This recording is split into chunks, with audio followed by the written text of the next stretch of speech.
돈의 본성 첫 번째 이야기, 화폐의 창시와 꼴대를 만들지 말아야 하는 이유. 오늘은 여러분들에게 이런 질문을 할게요. 먹기 위해 사는가? 아니면 살기 위해 먹는가? 우리는 왜 음식을 먹을까요? 건강한 혈관과 뇌의 개발을 위한 목적을 깨달으면 어떤 음식을 먹어야 하는지 아주 쉽게 답이 나와요. 음식을 먹는 이유는 건강을 위해서, 그리고 신체와 뇌가 잘 활동하기 위해서, 내 안에 잠재된 창의력을 발휘하기 위해서예요. 그렇다면 건강에 좋지 않은 음식을 구별해서 좋은 식습관을 관리해야 한다는 아주 간단한 결론이 나오죠. 그렇다면 두 번째 질문을 할게요. 왜 돈을 버시나요? 돈을 버는 목적이 무엇인가요? 집을 사기 위해서? 자녀들 양육해야 하니까? 노후를 준비해야 하니까? 등등 여러 가지 이유와 목적이 있을 거예요. 그러나 정말 많은 사람들은 자신이 왜 돈을 벌고 있는지, 그 목적에 대해서, 그리고 내 인생에서 일어나는 많은 문제들의 발단이 어디서 왔는지 깊이 생각하지 않고 뒤늦게 두려움 가운데 수습하는 삶을 살아가고 있어요. 돈, 즉 화폐는 언제 누가 만들었을까요? 세계 최초의 화폐는 기원전 600년경 리디아 왕국에서 시작되었어요. 그 당시 리디아인들은 금과 은이 섞인 호박급으로 세계 최초의 화폐를 만들게 되었어요. 그리고 점차 로마에서 은화 동전과 나아가서는 지폐의 화폐로 발전을 합니다. 그러면 화폐는 왜 만들게 되었을까요? 사람들이 물물 교환을 하던 시절에 서로의 물건을 합리적인 가격을 책정하여 사고 팔기 위해서, 그리고 국가 간의 무역을 하기 위해서 화폐는 인간이 만들어 놓은 편리한 도구였어요. 캠브리지 대학교의 조프리 잉함 교수는 그의 저서 돈의 본성에서 화폐의 의미에 대해서 이렇게 말해요. 경제학에서 화폐의 의미는 첫 번째 교환의 매개수단이며, 두 번째 가치의 저장수단이며, 세 번째 일방적 지불 지급 결제수단이며, 네 번째 가치 척도, 계산 단위라고 정의를 합니다. 그러나 오늘날의 화폐가 단순히 편리하고 유용한 도구로서만 그 기능을 하고 있을까요? 경제의 흐름을 위해서 필요한 돈은 반드시 이중적 성격을 가지고 있어요.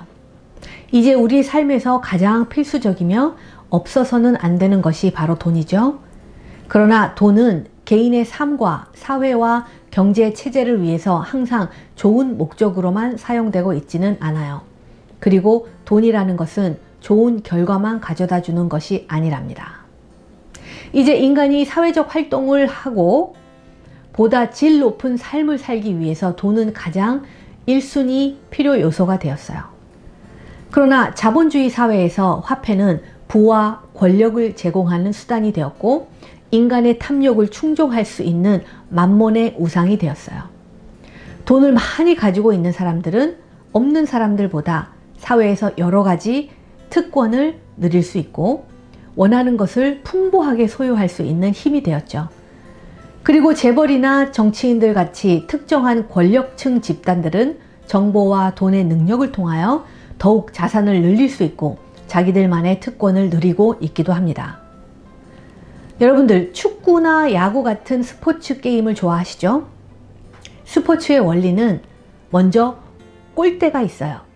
그리고 상대방이 나의 골대에 공을 넣으면 내가 지는 거라는 원칙을 만들어 놓고 그 문제를 해결하게 하는 거예요.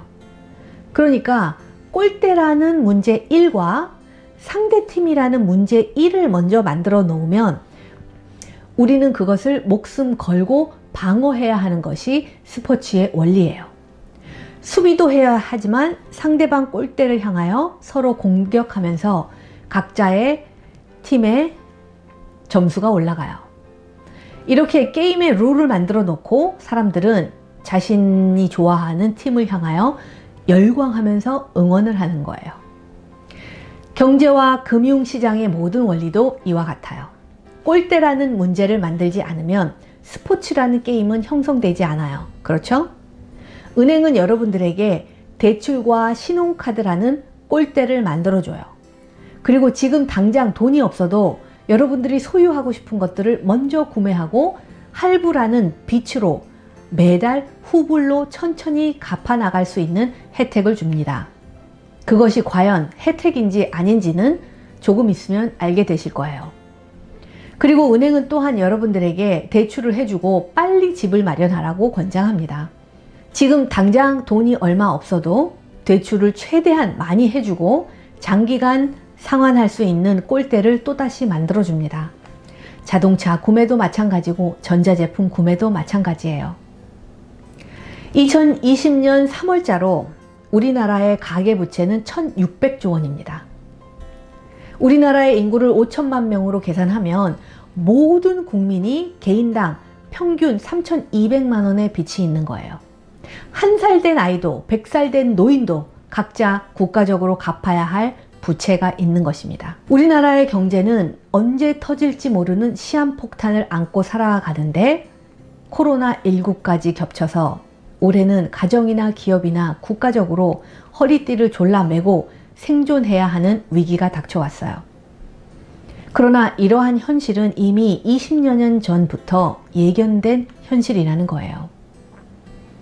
제2차 세계대전 이후 미국에서 베이비 붐이 일어났고 1950년대 이후부터 성공했던 모게지 론, 즉 주택담보대출은 제가 20년 전에 제일은행에서 근무할 당시 뉴브리지 캐피탈에서 제일은행을 인수한 후에 미국의 선진 금융 시스템을 국내에 도입하여 론칭한 거예요. 그 전까지는 부동산 담보가 있어도 은행에서 대출해주는 금액이 그리 높지 않았어요. 그런데 IMF 시절에 부동산의 시세가 내려갈 때까지 하락했기 때문에 은행에서는 이제 올라갈 일밖에 없을 것을 예측하고 시세의 90%까지 대출해주면서 30년 이상이라는 장기 상환이라는 장기 대출의 전략을 펼쳤어요. 그리고 제일은행을 시작으로 모든 1금융권 은행들이 동참했습니다. 예를 들면 3억 원 가치의 주택을 구입하기 위해서 현금은 3천만 원만 있어도 대출을 받고 주택을 구입할 수 있게 되었죠. 그러나 대출 금액이 많으면 많을수록 여러분들은 원금을 갚아 나갈 수 있는 가능성이 희박해진다는 통계 결과가 이미 나와 있어요. 은행에서는 이렇게 여러분들이 평생 고객, 즉 평생 노예가 되면 아주 좋아합니다. 왜냐하면 여러분들이 가장 마지막까지 지키고 싶어 하는 것이 가족들의 보금자리인 집이기 때문이에요. 돈과 경제의 흐름은 인간의 욕망을 아주 잘 알고 있는 천재들이 개발하고 조종하는 세계예요. 막스 베버라는 독일의 정치인이자 경제학자는 화폐에 대해서 이렇게 말해요. 화폐는 경제적 존속을 위한 투쟁에 쓰이는 무기인 것이다. 게다가 특정 이해 집단에게 유리한 것이 결국 공공의 이익을 잠식할 수도 있음은 자연스러운 일이다. 이런 의미에서 화폐의 본성에 내포되어 있는 기능적 성격과 권력적 성격이라는 두 요소는 서로 모순을 일으킬 수 있다. 표면적으로 돈은 상품을 구매하거나 판매할 때 물물 교환의 목적으로 사용되지만 돈의 내면에는 인간이 가지고 있는 욕망의 이중적 일치라는 끝없이 충족되지 않는 욕망에 기름을 붓는 불편한 진실을 가지고 있어요. 화폐가 만들어지기 전에 경제 구조는 단순하게 서로의 물건을 물물 교환, 바터링을 통하여 이루어졌어요. 즉 감자를 파는 사람과 닭을 파는 사람과 그 가치를 따져서 서로 물물 교환을 했어요. 그런데 이러한 바터링의 구조는 서로의 가치를 따지는 것이 힘들었어요. 그래서 편리한 도구로서 화폐를 만들어서 각각 물품의 가치를 매겨서 통용하기 시작했죠. 내가 만든 물건을 팔고 타인이 만든 물건을 구매하는 목적을 위해서 화폐를 사용하게 되었는데 이러한 물물 교환을 하는 목적은 합리적이고 자연적인 경제의 흐름이었어요. 그리고 처음에 화폐의 목적은 통용과 교환의 기능을 효율적으로 수행하기 위한 수단으로 만들어졌을 뿐이에요. 그런데 점차 화폐는 교환의 목적을 넘어서 더 큰 돈을 받고 돈을 굴리고 투기를 할 수 있는 아주 효과적인 도구가 됩니다. 그렇게 화폐를 많이 소유한 자들은 이자를 받고 빌려주는 고리 대금업이 시작되었죠. 그래서 돈을 빌려주고 돈으로 새끼를 치는 새로운 경제의 소위 비자연적인 화폐의 교환이 시작된 거예요. 서양에서 자본주의가 처음으로 시작되었을 때에는 본인의 자산을 잘 관리하고 전략과 검소함이 미덕으로 강조되었어요. 그리고 자본가는 사회 취약계층을 위해서 자원하는 마음으로 자신의 부를 나누어 주는 것이 자본주의의 본질이에요.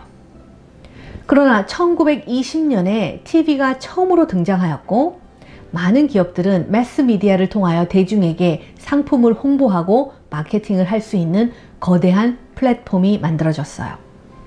20세기에 들어오면서 은행은 이자를 받고 돈을 굴리기 위해서 고객들에게 주택과 상품을 먼저 구매할 수 있도록 금융대출과 신용카드라는 금융상품을 판매하기 시작했어요.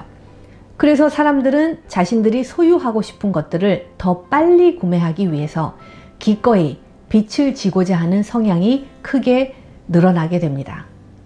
이렇게 모든 국가들은 은행에서 발행하는 신용카드와 대출에 의지하는 경제활동이 빠르게 늘어나게 되었죠. 자본주의의 국가 중에서 가장 성공한 국가는 영국과 미국이죠. 17세기 말부터 영국에서는 자본주의적 경제를 활성화하기 위해서 신용화폐를 발행하는 금융 시스템을 구축하였고, 이러한 경제 체제는 큰 호응을 받았으며 성공적으로 발전되어 왔어요. 그러나 세계 기축통화가 영국 파운드에서 미국 달러로 옮겨지면서 5일 만으로 미국은 패권을 장악합니다. 그리고 많은 서유럽 국가들도 전반적으로 영국과 미국의 화폐 발행의 금융 시스템을 복제하였어요. 그렇게 자본주의적 신용화폐는 국가의 정치와 기업과 부르주아 계급을 연결시키게 되었던 거예요. 세계에서 가장 부채가 많은 나라는 어디일까요? 바로 영국과 미국이에요. 자본주의 시대의 가장 성공적인 두 나라인 영국과 미국이 전 세계에서 가장 부채가 많은 나라라는 점은 의미심장한 일이죠. 이렇게 돈을 굴리기 위해서 화폐의 발행과 가계 부채를 권장하는 선진 금융 시스템은 그 정보를 아는 사람이 모르는 사람을 지배할 수 있는 권력과 성공이라는 부의 불균형적인 사회 구조를 만들게 됩니다. 은행과 금융가들은 우리가 구매하는 모든 상품과 부동산의 가장 초기 생산자예요.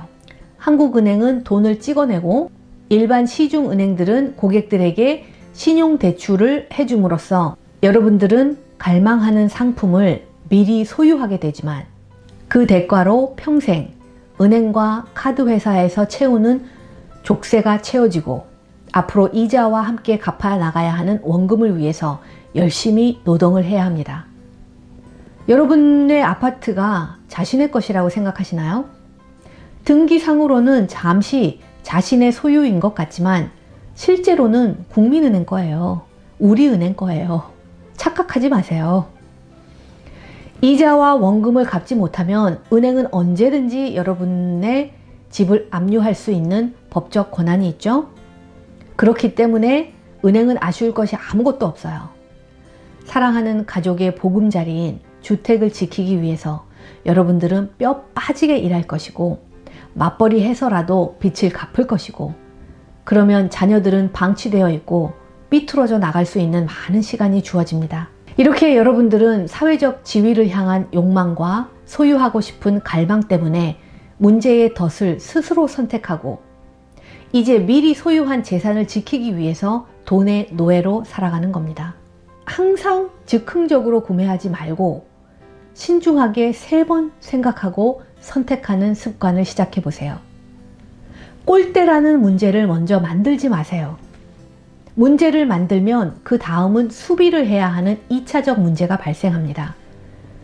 그러나 꼴대를 만들지 않으면 수비할 필요도 없겠죠. 앞으로는 균형 있고 지혜로운 선택을 하는 여러분들이 되시길 바라요.